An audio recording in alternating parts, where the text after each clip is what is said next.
Bonjour, j'espère que vous allez bien. J'espère que vous avez amené votre Bible aussi, parce que les versets ne vont pas s'afficher ce matin encore. Et on va exercer nos doigts à chercher dans notre Bible. Il va y avoir beaucoup de passages. Si jamais ça va trop vite et que vous n'avez pas le temps de les chercher dans votre Bible, écoutez-les surtout. Et si besoin, après, vous pouvez venir me voir. S'il y a des références que vous n'avez pas saisies, je pourrais vous les redonner. On va commencer par prier, s'il vous plaît, que le Seigneur nous éclaire, qu'il parle à nos cœurs. Oui, Seigneur, s'il te plaît. Éclaire ta parole, rends-la vivante pour nous. Bénis-la, instruis-nous, aide-moi à parler avec clarté, distinctement. Et je prie pour nos sœurs qui enseignent nos enfants ce matin. Bénis-les aussi, que ta parole soit enseignée avec fidélité et droiture, et ouvre nos cœurs à tous, Seigneur. Nous te le demandons au nom du Seigneur Jésus-Christ. Amen.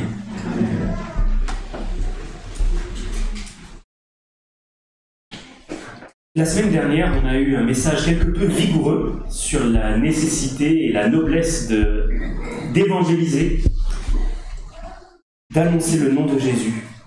Et la semaine passée, j'en avais parlé, on a eu une série de conférences ici qui a réuni des pasteurs d'un petit peu toute la France. Et cette année, comme les années précédentes, j'ai été marqué, vraiment saisi par le fait que dans cette conférence qui réunit des pasteurs de toute la France, les cheveux blanchissent de plus en plus et le nombre se réduit de plus en plus. Il y a un certain nombre de ces pasteurs, ces serviteurs, ces missionnaires qui sont partis rejoindre leur maître dans le ciel et qui n'ont pas eu de successeur. Personne ne s'est levé à leur place, à leur suite, pour paître le troupeau, pour annoncer le nom de Jésus. Donc il y a des églises sans berger, des missions sans missionnaires et des champs sans ouvriers. Le passage dans lequel nous allons premièrement ouvrir notre Bible se trouve dans l'évangile de Luc au chapitre 10. Luc 10.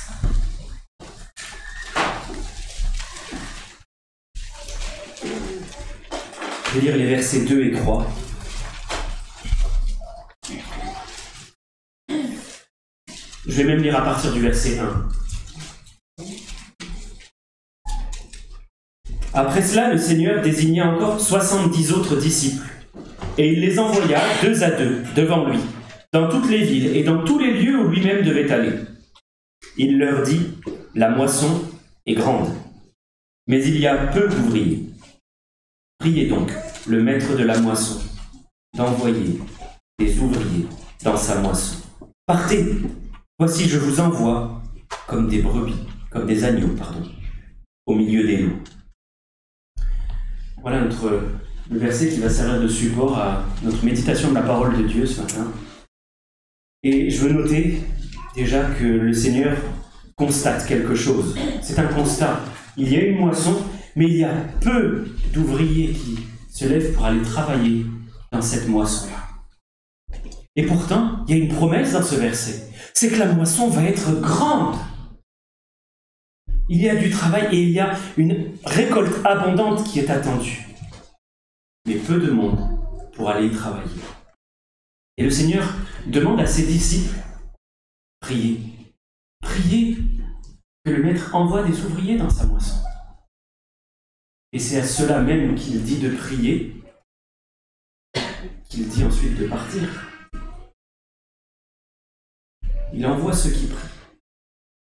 Et pourquoi est-ce qu'il y a si peu d'ouvriers? Il y en avait peu il y a 2000 ans, il y en a toujours peu aujourd'hui. Pourquoi est-ce qu'il y a si peu d'ouvriers? Alors, d'abord je voudrais mettre au clair ce que c'est qu'un ouvrier ici. Dans le contexte, c'est quelqu'un qui est envoyé par le Seigneur pour aller travailler dans un champ, pour aller travailler dans une récolte. C'est quelqu'un qui est appelé à aller moissonner un fruit pour le Seigneur. C'est-à-dire aller chercher des âmes, sauver de l'enfer, et puis se charger de ces âmes, de leur croissance. Ce sont des brebis, des agneaux, qui vont aller au milieu des loups pour aller s'occuper d'autres brebis. Je voudrais vous poser une question. S'il vous plaît, répondez-y. Combien parmi vous se sont déjà posé la question « Est-ce que le Seigneur m'appelle à le servir ?» Bon, il y avait peu d'ouvriers, mais... Combien se sont demandé « Est-ce que le Seigneur m'appelle à le servir à plein temps ?» C'est timide. Pardonnez-moi, je vois des mains qui bougent, mais je ne suis pas sûr qu'on se recoiffe ou... Il y en a quelques-uns. Merci. Et tous les chrétiens sont appelés à servir. Tous. Regardez s'il vous plaît dans 1 Thessaloniciens chapitre 1, verset 9. 1 Thessaloniciens chapitre 1, verset 9. C'est un verset qui a été lu la semaine dernière par notre frère. C'est Paul qui dit « On raconte à notre sujet quel accès nous avons eu auprès de vous et comment vous vous êtes convertis à Dieu en abandonnant les idoles pour servir le Dieu vivant et vrai. » La conversion, c'est abandonner les idoles, quelle que soit la nature de ces idoles, pour servir le Dieu vivant et vrai. Il n'y a pas de conversion sans service. Ça n'existe pas. Parce qu'on se convertit, on se repent d'une vie où on a été étranger à Dieu, ennemi de Dieu, pour aller vers Dieu et le servir. Donc, tous, nous sommes appelés à être des ouvriers, dans une certaine mesure. Mais dans le texte dont parle Jésus, il y a certains de ces ouvriers qui sont appelés à une mission plus particulière, à y consacrer davantage de temps, davantage d'énergie, font l'objet d'un envoi spécifique. Alors, quand on aborde ce sujet-là, pour l'avoir déjà abordé, je sais qu'il y a de nombreuses questions qui se posent. Beaucoup de questions. Déjà, est-ce que le Seigneur m'appelle? Comment est-ce que je fais pour savoir que le Seigneur m'appelle? Et s'il m'appelle, il m'appelle à quoi? Comment est-ce que je fais pour discerner cet appel? Dans la première partie de cette prédication, je voudrais légèrement débroussailler ce vaste sujet. Je dis légèrement débroussailler parce que c'est vraiment très vaste, très profond, mais donner quelques indications avant, dans une deuxième partie, de voir quels sont les freins. Pourquoi est-ce qu'il y a si peu d'ouvriers qui se lèvent pour la moisson? Comment discerner cet appel et est-ce que le Seigneur m'appelle? La première chose qu'on a vue dans notre passage de Luc, c'est que le Seigneur demande de prier. Prier d'envoyer des ouvriers dans la moisson. Ça s'adresse à tous les disciples. Tous les disciples sont censés prier le Seigneur qu'il envoie des ouvriers dans sa moisson. Et notez qu'il en envoie certains. Donc prier. La première des choses, c'est prier. Regardez s'il vous plaît dans le psaume 143, au verset 10. Psaume 143, verset 10. C'est une prière. Le psalmiste dit « Enseigne-moi à faire ta volonté, car tu es mon Dieu.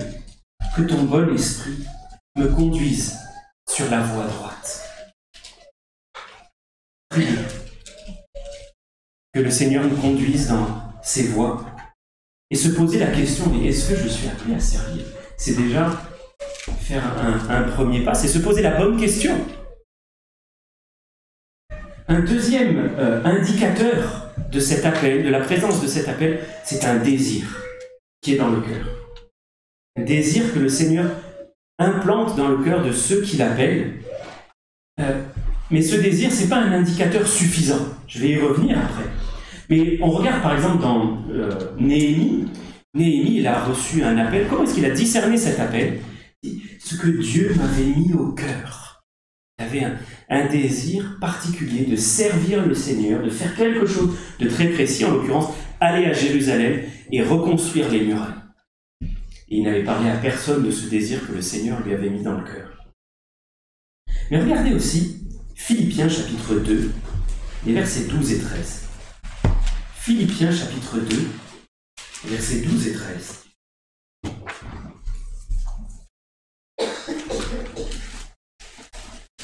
Paul dit « Ainsi, mes bien-aimés, comme vous avez toujours obéi, mettez en œuvre votre salut avec crainte et tremblement, non seulement comme en ma présence, mais bien plus encore maintenant que je suis absent. Car c'est Dieu qui produit en vous le vouloir et le faire, selon son bon plaisir. Ce verset nous montre que Dieu met en nous un désir, un vouloir. Et si ça vient de Dieu, après il y a le faire. Un vouloir et un faire. Et ce désir-là, à lui seul, il est totalement insuffisant pour dire « oui, j'ai reçu un appel de Dieu ». Il est totalement insuffisant parce que nos cœurs sont tortueux et que nous pouvons prendre nos désirs pour un appel de Dieu alors que c'est quelque chose de totalement charnel, et il faut distinguer ce qui vient d'un cœur qui est régénéré, ce qui vient de la chair, d'un cœur qui n'est pas régénéré. Pour étoffer cette idée d'un appel et d'un désir intérieur, regardez encore 1 Timothée chapitre 3. On y reviendra. 1 Timothée chapitre 3, verset 1. La parole de Dieu dit « Cette parole est certaine. Si quelqu'un aspire à la charge d'évêque, ou de pasteur, ou d'ancien, c'est un mot interchangeable, si quelqu'un aspire à cette charge, il désire une œuvre excellente. » Le désir, le souhait, l'envie, et là c'est quelque chose une aspiration, c'est profond, c'est un désir qui consume, quelque chose qui brûle. C'est un signe qu'il ne faut pas occulter simplement, mais un signe qui n'est pas suffisant. Et qu'est-ce qu'il faut pour confirmer? Bien, il faut une confirmation par l'Église. C'est comme ça que ça se passe dans la parole de Dieu. Quand une personne est appelée à servir, qu'elle a ce désir dans le cœur, l'Église en général va confirmer cet appel. L'Église dans laquelle elle est déjà en train de servir. L'Église dans laquelle elle a déjà mis au service des autres ses dons.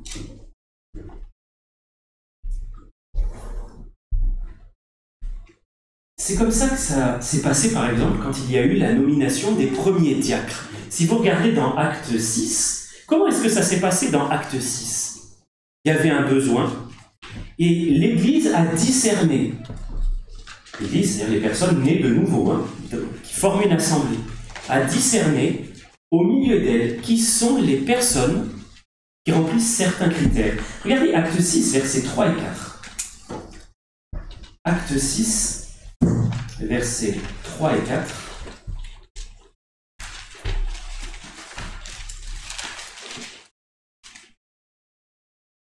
Les apôtres disent « C'est pourquoi, frères, choisissez parmi vous 7 hommes de qui l'on rende un bon témoignage, qui soient pleins d'Esprit Saint et de sagesse, et que nous chargerons de cet emploi, et nous continuerons à nous appliquer à la prière et au ministère de la parole. » Là, ces diacres, ils étaient chargés de tâches matérielles, c'est-à-dire de distribuer ce qui avait été collecté pour les pauvres. Donc c'était une tâche de comptabilité, d'économat, si on peut dire, de gestion.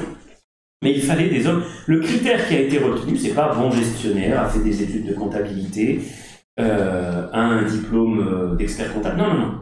C'est des hommes de qui on rend un bon témoignage, c'est-à-dire des chrétiens qui se comportent bien, qui soient pleins d'Esprit Saint et qui soient pleins de foi.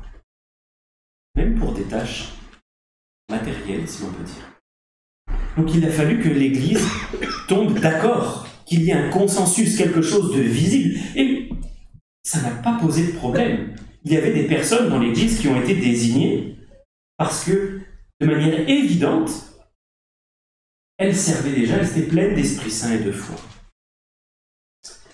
Dans le Nouveau Testament, on ne trouve pas d'auto-appel, d'auto-proclamation. Je suis telle chose, je suis évêque, apôtre, docteur, pasteur, évangéliste. On ne trouve pas ça. On voit des personnes qui ont un désir et que l'Église envoie parce qu'elle a su discerner que ce désir venait de Dieu et qu'il y avait les qualités spirituelles derrière. Et le troisième élément qui va confirmer cet appel, c'est la parole de Dieu. Parce que la Bible, c'est un guide sûr. C'est une boussole fiable qui va toujours montrer la bonne direction et qui va aussi fermer des portes dans certains cas. Retournez dans 1 Timothée chapitre 3. Vous allez voir qu'il y a dans 1 Timothée 3, oui, le désir, Mais attention, pas que le désir, pas que l'aspiration. À partir du verset 2, il dit qu'il faut donc que l'évêque, et je précise encore une fois, l'évêque c'est évêque, pasteur, docteur, enseignant, ancien, soit irréprochable, mari d'une seule femme, donc il y a des critères. Il faut qu'il soit sobre, modéré, réglé dans sa conduite, hospitalier, propre à l'enseignement. Il faut qu'il ne soit ni adonné au vin, ni violent, mais indulgent, pacifique, désintéressé. Il faut qu'il dirige bien sa propre maison et qu'il tienne ses enfants dans la soumission et dans une parfaite honnêteté. Car si quelqu'un ne sait pas diriger sa propre maison, comment prendra-t-il soin de l'Église de Dieu? Il ne faut pas qu'il soit un nouveau converti, de peur qu'enflé d'orgueil, il ne tombe sous le jugement du diable. Il faut aussi qu'il reçoive un bon témoignage de ceux du dehors, afin de ne pas tomber dans l'opprobre et dans les pièges du diable. Donc, il y a des portes qui sont fermées ici, pour un certain nombre de chrétiens qui ne remplissent pas certaines conditions pour pouvoir exercer un ministère. Et je pense aussi, si vous regardez au chapitre précédent, chapitre 2, verset 12, j'espère ne pas créer de polémique en lisant simplement la parole de Dieu qui dit « Je ne permets pas à la femme d'enseigner ni de prendre de l'autorité sur l'homme, mais elle doit demeurer dans le silence. » Donc la question de la prédication n'a pas été confiée à nos sœurs, mais aux hommes, parce que vous, mes sœurs, vous êtes représentatives de l'Église, l'Église qui écoute attentivement la parole. Tandis que mes frères, nous sommes représentatifs de Christ qui apporte la parole. C'est une parabole vivante que nous sommes appelés à écouter et à respecter. Donc voilà ce qui concerne l'appel. J'ai conscience que ça n'est qu'un survol, mais pour déterminer que j'ai un appel pour servir le Seigneur. Ne négligeons pas la prière aussi, je le répète, pour affiner cet appel. Et je me souviens, mon beau-frère, qui a servi pendant une dizaine d'années au Bénin, a expliqué cet appel comme les pièces d'un puzzle qui se sont progressivement toutes mises en place. Il y avait le désir, il manquait un certain nombre de choses, et petit à petit, ces choses-là, Dieu les a mises en place, une direction, une tâche précise. Et puis aussi, un certain nombre de connaissances et une partie de formation. Je veux passer maintenant à la deuxième partie qui concerne les freins. Pourquoi y a-t-il si peu d'ouvriers? Il y a des freins, un certain nombre de freins qui vont pousser les chrétiens à évacuer très rapidement la question du service, en particulier du service dans le ministère. Certains ne se posent pas la question. C'est une première raison. Mais je veux lever surtout trois freins, trois principaux freins. Le plus considérable peut-être d'entre eux, c'est la peur. Je devrais peut-être dire les peurs. Vous savez, il y a quelques années, il y a un frère, vous vous en souvenez peut-être, Jeff Abbott, qui est venu prêcher ici à l'église. Il était à ce moment-là pasteur de l'église des Temples, de Tréchy. Et il a posé une question. Il a dit, si vous n'aviez pas peur aujourd'hui, que feriez-vous? Si vous n'aviez pas peur, que feriez-vous? Cette question a résonné profondément en moi. Et la réponse que j'ai pu donner dans mon fort intérieur immédiatement, c'est « je servirai le Seigneur à plein temps ». J'étais retenu par un certain nombre de peurs. Et vous savez, on est tous pétris de peurs, pétris de différentes craintes compréhensibles. La difficulté du service. Oui, servir le Seigneur dans le ministère à plein temps, c'est difficile, c'est vrai. On a peur d'être rejeté quand on va annoncer la parole de Dieu. On a peur de l'échec. Et si je me plante? Et si je me ramasse? Peur de notre propre faiblesse. Mais je ne vais pas y arriver. Je ne suis pas qualifié pour ça. Je ne peux pas. On a peur de l'inconnu aussi. Je ne sais pas ce qui va m'attendre un peu plus loin. Je ne sais pas où je vais. On a peur de l'institut biblique. J'ai remarqué. On a peur de l'institut biblique. D'aller s'asseoir sur les bancs de l'école, de suivre des cours, on a peur de s'ennuyer, de ne pas comprendre, on a peur de la correction, le stylo rouge, et puis on a peur aussi de la pression. d'être sous pression, peut-être de ne pas tenir. Je voudrais apporter quelques paroles, quelques textes de la parole pour gérer ces peurs. Dans Matthieu chapitre 10, versets 24 à 31. Matthieu 10, versets 24 à 31. Le Seigneur nous dit que le disciple n'est pas plus que le maître, ni le serviteur plus que son Seigneur. Il suffit au disciple d'être traité comme son maître, et au serviteur comme son Seigneur. S'ils ont appelé le maître de la maison Belzébul, à combien plus forte raison appelleront-ils ainsi les gens de sa maison? Ne les craignez donc point, car il n'y a rien de caché qui ne doive être découvert, ni de secret qui ne doive être connu. Ce que je vous dis dans les ténèbres, dites-le en plein jour. Ce qui vous est dit à l'oreille, prêchez-le sur les toits. Ne craignez pas ceux qui tuent le corps et qui ne peuvent tuer l'âme. Craignez plutôt celui qui peut faire périr l'âme et le corps dans la géhenne. Et notez maintenant ce qu'il dit. Ne vend-on pas 2 passereaux ou 2 moineaux pour 1 sou? Cependant, ils n'en tombent pas à terre, pas un à terre, sans la volonté de votre Père. Et même vos cheveux sont tous comptés. Ne craignez donc point. Vous valez plus que beaucoup de passereaux. Le Seigneur est en train de dire, mais allez-y, servez.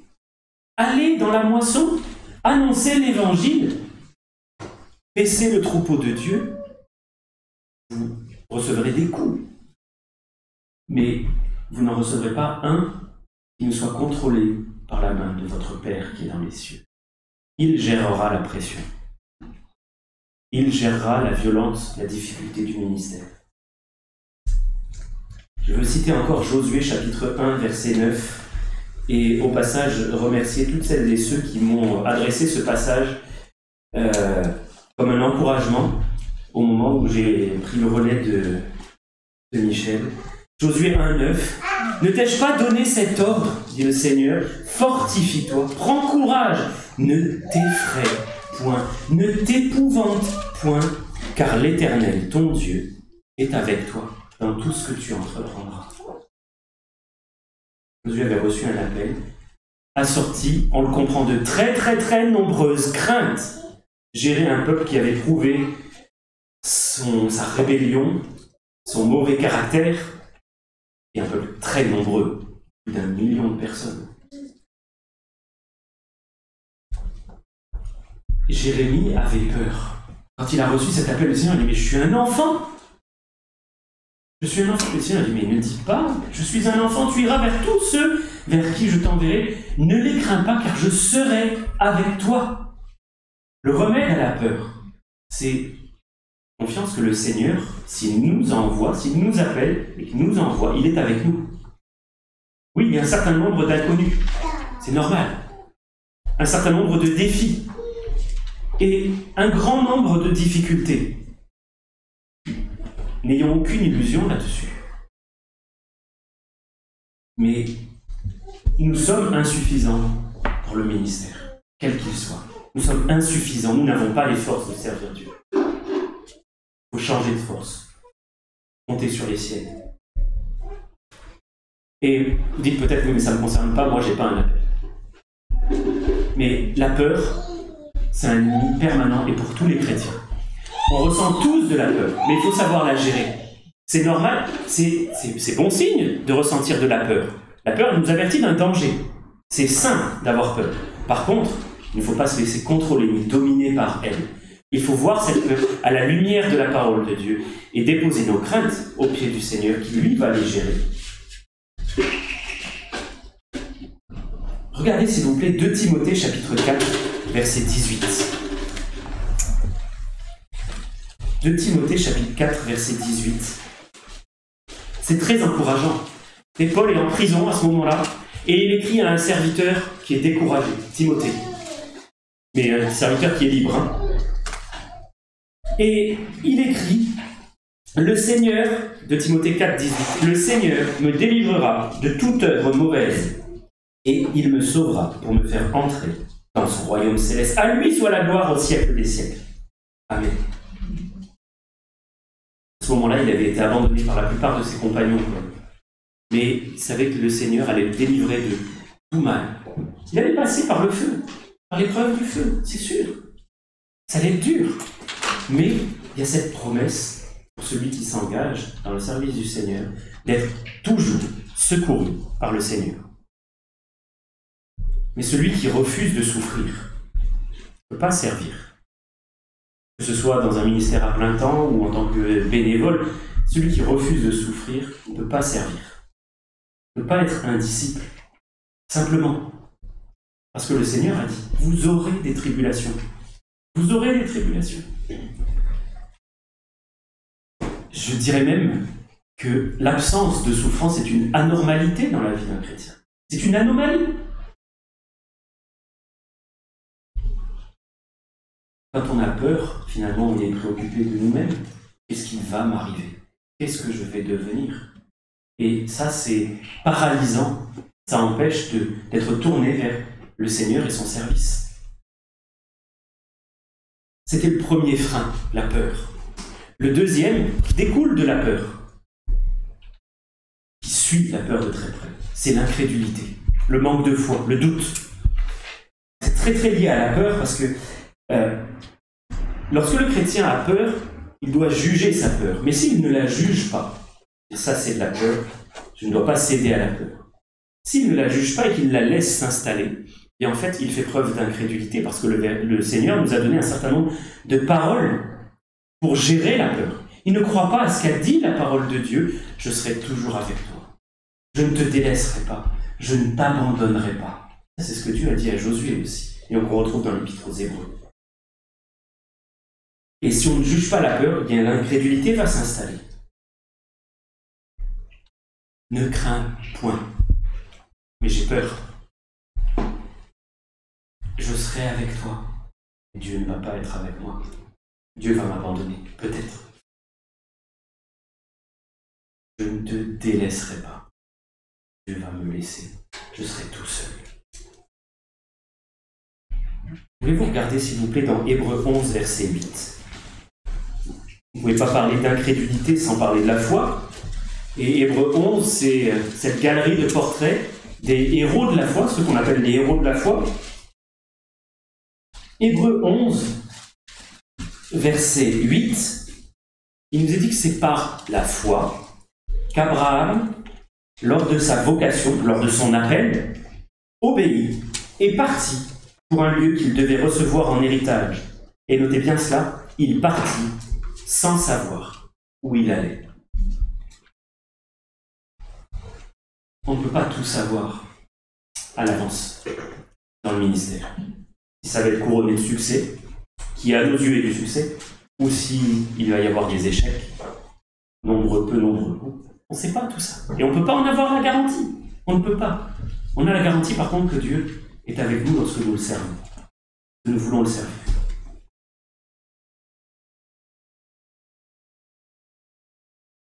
Je voudrais vous encourager tous particulièrement à bien prendre garde à l'incrédulité parce que c'est un péché. C'est un péché grave parce qu'il nous amène à dire à Dieu ce que tu dis n'est pas vrai. Bien sûr, on ne dira pas ces mots-là. On ne pensera peut-être même pas de cette manière-là. Mais ça revient exactement à dire cela. Ce que tu dis n'est pas vrai. Tu es un menteur. Quand nous cédons à l'incrédulité, voilà ce que nous faisons. On fait Dieu menteur. Et l'incrédulité, elle se manifeste aussi lorsque l'on entend l'appel de Dieu, comme Moïse. Mais quand Moïse a reçu cet appel de Dieu, il a vu ce buisson ardent, manifestation de la gloire de Dieu. Si vous voulez regarder Exode 4, la première réponse qu'a fait Moïse, Dieu l'a envoyé, Dieu lui a dit « Vas-y, tu vas aller délivrer mon peuple ». Et Moïse répondit et dit « Ils ne me croiront point, ils n'écouteront point ma voix, mais ils diront « L'Éternel ne t'est point apparu ». Moïse essaye de jouer au prophète, essaye de deviner l'avenir. Voilà ce qu'ils vont dire, c'est ça qui va se passer. En fait, il laisse parler ses craintes. Plus tard, Dieu renouvelle son appel. Cette même discussion, Dieu renouvelle, parce qu'il est patient. Et au verset 10, Moïse dit à l'Éternel, « Ah Seigneur, je ne suis pas un homme qui ait la parole facile, et ce n'est ni d'hier, ni d'avant-hier, ni même depuis que tu parles à ton serviteur, car j'ai la bouche et la langue embarrassées. » Encore, mais je ne suis pas capable. L'Éternel lui dit, « Qui a fait la bouche de l'homme? Et qui rend muet ou sourd, voyant ou aveugle? N'est-ce pas moi, l'Éternel? Va donc, je serai avec ta bouche, et je t'enseignerai ce que tu auras à dire. » Et Moïse qui ajoute, « Mais envoie qui tu voudras envoyer, mais pas moi. » Voilà ce que ça veut dire, envoie n'importe qui, mais enfin pas moi. Et là on voit que la patience du Seigneur a certaines limites, parce que sa colère s'enflamme contre Moïse. Assez d'incrédulité maintenant, Moïse, ça suffit. Tu vas y aller, tu sais que je t'appelle. Avance. Vous savez, le Seigneur sait être patient. Il comprend nos doutes et nos angoisses lorsque nous entendons cet appel. Nous l'avons entendu. Et comme Gédéon, on peut lui demander des confirmations. Il a été patient avec Gédéon. Une fois, une deuxième fois. Gédéon a compris qu'il y avait des limites. Il n'a pas été plus loin. Et je pense à cette parole du Seigneur qui a dit « Ayez foi en Dieu. » Ayez foi en Dieu. Le premier frein, c'était la peur. Le deuxième, c'était l'incrédulité. Et le troisième frein, peut-être le plus triste, c'est l'amour du monde. L'amour du monde, on va décliner en 2 points. La chair, le péché.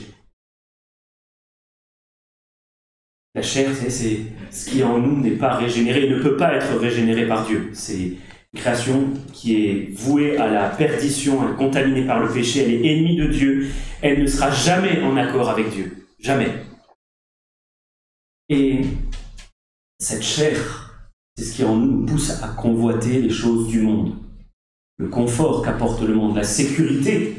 Et je mets des guillemets à sécurité, parce que la sécurité qu'apporte le monde, c'est qu'une illusion. On n'est pas en sécurité dans le monde. Et quand on vit selon ces convoitises-là, eh bien, la Bible nous dit que nous péchons. Parce qu'on vit selon la chair, on vit comme un mort, on ne vit pas la vie de Dieu. Et Paul a connu quelqu'un comme ça, l'apôtre Paul. Connu quelqu'un comme ça. Regardez, s'il vous plaît, 2 Timothée chapitre 4. 2 Timothée 4. Versets 9 à 10. C'est toujours cette lettre que Paul écrit depuis sa prison à son ami, fils spirituel Timothée. Il lui dit « Viens au plus tôt vers moi, car Démas m'a abandonné par amour pour le siècle présent. » Il est parti pour Thessalonique. Crescens s'est allé en Galatie, Tite en Dalmatie. Donc, Paul se retrouvait tout seul et il souligne qu'un des compagnons d'œuvre a abandonné le service par amour pour le siècle présent, par amour du monde, par amour pour le confort. On ne sait pas exactement quelles sont les raisons précises qui ont poussé Démas à abandonner le service. Mais c'était l'amour du monde, par amour pour le siècle présent, l'argent, le confort, la sécurité. Combien ne se lèvent pas parce qu'ils ont peur de perdre leur confort, leur sécurité. La Bible nous dit, c'est le Seigneur qui le dit, que nul ne peut servir 2 maîtres. On ne peut pas servir 2 maîtres. C'est Matthieu 6, 24, pour ceux qui veulent noter les références.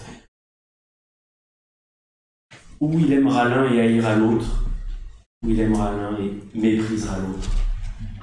On ne peut pas aimer le monde et aimer le Seigneur en même temps.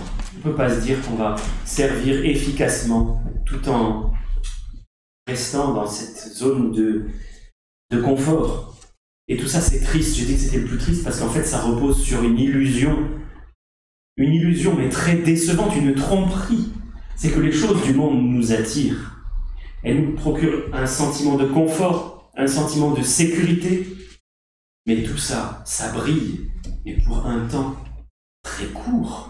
N'avez-vous jamais remarqué que lorsque nous cédons aux appels du monde, on est satisfait, quand on l'est, mais très très courtement. Tandis que les choses de Dieu, elles durent toujours. Les trésors du ciel ne perdent jamais leur éclat. Et finalement, ça sous-entend que Dieu n'est pas suffisant, que les bénédictions de Dieu, les promesses de Dieu ne combleront pas nos cœurs. Il nous faut quand même ces choses-là, ces choses du monde. Le monde va me contenter mieux. Je serai plus satisfait en restant accroché aux choses du monde, plutôt qu'en allant servir le Seigneur. Les biens du monde sont meilleurs que les bénédictions de Dieu. Voilà ce que sous-entend ce raisonnement-là. Ce que Dieu m'offre, ça ne vaut pas ce que le monde m'offre. Je préfère ce que le monde m'offre. Regardez Hébreux 11 à nouveau, versets 24 à 26. Hébreux 11, versets 24 à 26, il est de nouveau question de Moïse et de sa foi à Moïse. Vous allez voir combien il est important d'exercer la foi. Parce qu'il nous est dit que c'est par la foi que Moïse, devenu grand, refusa d'être appelé fils de la fille de Pharaon.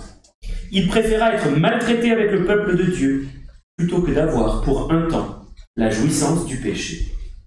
Il regarda l'opprobre de Christ comme une richesse plus grande que les trésors de l'Égypte, car il avait les yeux fixés sur la rémunération. L'appel de Dieu n'est pas pour ici et maintenant, pour une bénédiction ici et maintenant. Il y en a des bénédictions ici et maintenant. Mais Dieu nous appelle à lever les yeux vers l'éternité. Ce qui est en jeu, ce sont des âmes éternelles qui brilleront, nous dit la parole, comme les étoiles du ciel, comme le soleil quand il brille dans sa force. C'est ça. Un héritage impérissable, inébranlable. Ce qui est sur cette terre va brûler, va être dissous par le feu. Et même l'opprobre, c'est-à-dire la honte qui s'attache au nom de Christ. Dans le monde, si vous prononcez le nom de Jésus, vous êtes tout de suite stigmatisé. On vous prend pour un fou, un simple d'esprit. C'est la honte. Mais cette honte, c'est une richesse plus grande que tous les trésors de l'Égypte qui représentent à cette époque-là la civilisation la plus prospère sous le contrôle du malin. L'Égypte, c'est le monde sous la puissance du malin. Et c'est triste de voir les enfants de Dieu se laisser attirer, berner par ces choses que le monde présente et qui sont brillantes, mais oublier l'éclat d'une âme sauvée par le Seigneur, la valeur d'une âme aux yeux de Dieu. La deuxième déclinaison de l'amour du monde, c'est le péché, parce que inévitablement, celui qui se laisse mener par sa chair pêche et finit par pécher. Si nous laissons s'exprimer en nous et vivre en nous cette nature qui est ennemie de Dieu, nous allons faire le travail de l'ennemi. Et on va oublier les merveilles de l'Évangile, les grandes promesses qui s'attachent à l'Évangile. Et quand on fait ça, on ferme nous-mêmes la porte du service. Parce qu'on pêche. Parce qu'on vit dans le péché. Et quand on agit ainsi, vous savez, la parole de Dieu, elle nous compare à des vases. Et il y a des vases qui sont d'un usage vil. C'est-à-dire un usage commun dont on va se servir pour des tâches quotidiennes, évacuer des excréments, la saleté de la maison, des choses comme ça. Et il y a des vases d'honneur, d'un usage noble, dans lequel un maître va entreposer ses trésors. Et la Bible nous appelle, Dieu nous appelle à être des vases d'honneur, dans lequel Dieu peut entreposer ses trésors pour les dispenser à d'autres. Vous savez, lorsqu'on vit dans le péché, et qu'on se résigne aussi à vivre dans le péché, on ne peut plus, on a on sait bien qu'on ne peut plus porter un témoignage vibrant pour le Seigneur. L'esprit en nous est attristé. Et notre témoignage est terni. Et on manque soi-même aussi d'assurance, même pour aller annoncer, proclamer l'Évangile. Vous savez, il y a un homme de Dieu dont l'exemple nous perturbe souvent. C'est Samson. Il est très perturbant, Samson. Pourtant, c'est un type de Jésus, dans une certaine mesure. Il représente le Seigneur, il représente aussi l'homme qui a été appelé, le serviteur qui a été appelé au service de Dieu, mais qui vit dans la chair. Tant qu'il vit avec la consécration. Pour Samson, les marques de sa consécration, c'était ses cheveux qui poussaient sur sa tête de manière ininterrompue. Et bien, tant qu'il vit dans la consécration, il est doté d'une force extraordinaire, qui ne vient pas de lui, qui vient de Dieu. À partir du moment où il renonce à sa consécration, et Samson, il renonce par amour pour le monde, par amour pour les femmes du monde. Le grand piège que celui-là. Eh bien, il perd sa force. Et c'est terrible de constater que Samson se retrouve privé de sa force et qu'il ne s'en doutait pas. Il a été pris au piège de l'amour du monde, l'amour de cette femme. Et comment va-t-il finir? Pas tout à fait. Comment va-t-il poursuivre? Eh bien, aveugle, et comme un esclave, à pousser une meule comme un esclave. Et finalement, le chrétien qui accepte, qui se résigne à vivre dans le monde et dans le péché, et comme Samson, il est aveugle, il a mis en oubli la purification de ses anciens péchés, et il va tourner la meule indéfiniment, servir d'esclave, vivre comme esclave du péché. Et ça, c'est une condition d'une tristesse.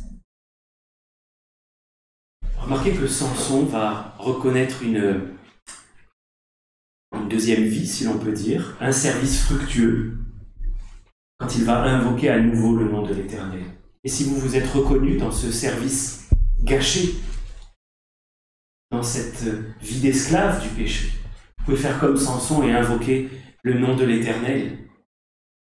Invoquer le nom de l'Éternel. Qu'est-ce qu'a fait le Seigneur? Il a exaucé Samson. Et il a opéré une grande délivrance en mourant. C'est là où il est un type de Christ, où il a opéré une plus grande délivrance dans sa mort que dans sa vie. Mais c'est là aussi la destinée de tout enfant de Dieu, de tout serviteur de Christ. Oublie-toi. Oublie-toi. C'est un appel dur. Vraiment, c'est un appel dur. N'ayez aucune illusion là-dessus. Mais c'est un appel noble. C'est beau. Et il y a dans ce ministère, au milieu même des difficultés, de grandes récompenses, de grandes joies, de très très grandes joies. Si vous priez que Dieu envoie des ouvriers dans sa moisson, vous êtes peut-être l'un de ces ouvriers. Ne servez pas pour la gloire d'être un ouvrier, pour la gloire d'avoir un titre de pasteur, d'évêque. Le serviteur en lui n'est pas plus que son maître. Et si on convoite un titre, une position, on pose sur sa tête une couronne, mais qui va faner et flétrir très très vite, qui cessera de nous apporter des joies très très rapidement. Par contre, s'il y a cet appel du Seigneur, ça brûle à l'intérieur. Ça ne cesse pas de brûler. Et il y a ce besoin saisissant, ce désir, cette aspiration intense.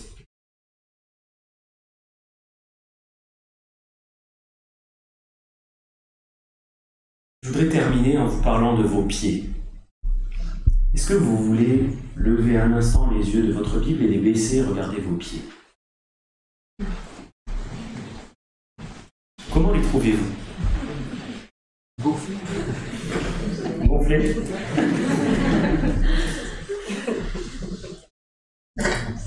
Est-ce que vous avez de belles chaussures? Bien enveloppées? Pourquoi est-ce que je vous parle de vos pieds?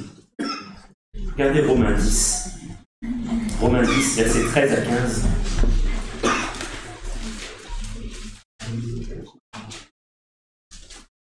Quiconque invoquera le nom du Seigneur sera sauvé.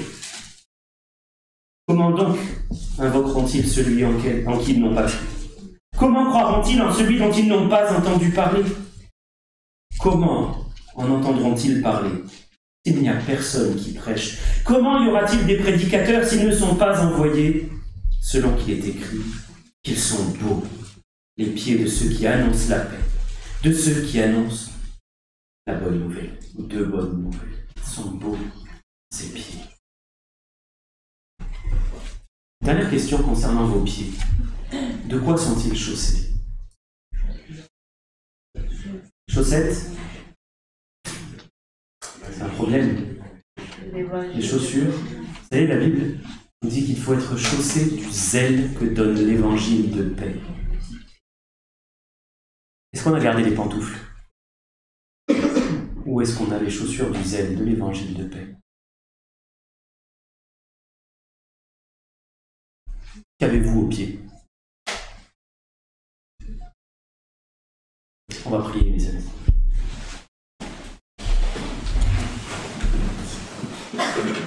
Mon Dieu, mon Père, tu es celui qui appelle, qui envoie. Tu es celui devant qui Ésaïe s'est retrouvé épouvanté, disant « Malheur à moi, je suis un homme aux lèvres impures, j'habite au milieu d'un peuple aux lèvres impures. » Et épouvanté par ta majesté, par ta splendeur, par ta gloire, que même les séraphins ne peuvent pas voir, ne peuvent pas te contempler. Seigneur, tu as pourtant purifié Ésaïe de son péché par les braises brûlant sur l'autel. Et tu as dit, qui enverrai-je? Qui marchera pour nous? Seigneur, que notre réponse puisse être, me voici, envoie-moi. Je prie, Seigneur, que tu rendes clair l'appel que tu adresses à ceux que tu veux voir être tes ouvriers. Je prie que tu donnes un appel clair et aussi une conscience claire à ton Église, à tes enfants réunis, de qui tu appelles. Je prie que tu affines cet appel. Et Seigneur, qu'il puisse y avoir des ouvriers dans la moisson. Te prions qu'il y en ait parmi nous qui se lèvent pour aller dans ta moisson. Encore plus. Prions d'avance, Seigneur, de faire ce que tu as promis de pourvoir. Parce qu'un ouvrier, un soldat ne travaille pas à ses propres frais. Te prions, Seigneur, de susciter encore beaucoup d'autres serviteurs parmi tes autres assemblées dans notre pays, en particulier. Te prions de pourvoir aux besoins des églises qui n'ont pas de pasteur, de pourvoir dans les champs qui n'ont pas de missionnaires, d'envoyer des serviteurs là où l'évangile doit être annoncé. Te prions, Seigneur, de relever ceux qui sont tombés et qui se sont, pour un temps au moins, disqualifiés eux-mêmes. Seigneur, tu es plein de grâce, plein de bonté. Merci de ce que tu veux encore et toujours pardonner et relever et faire grâce. Nous voulons te bénir et te servir. Demander, Seigneur, grâce encore pour un service plus fécond, profond. Je demande, Seigneur, de me diriger dans la voie droite, dans ce service. Je te loue pour ta provision constante, pour ta fidélité. Fortifie notre foi. Je le demande au nom de Jésus. Amen. Est-ce que je peux vous inviter à vous lever sur vos pieds chaussés et à chanter le numéro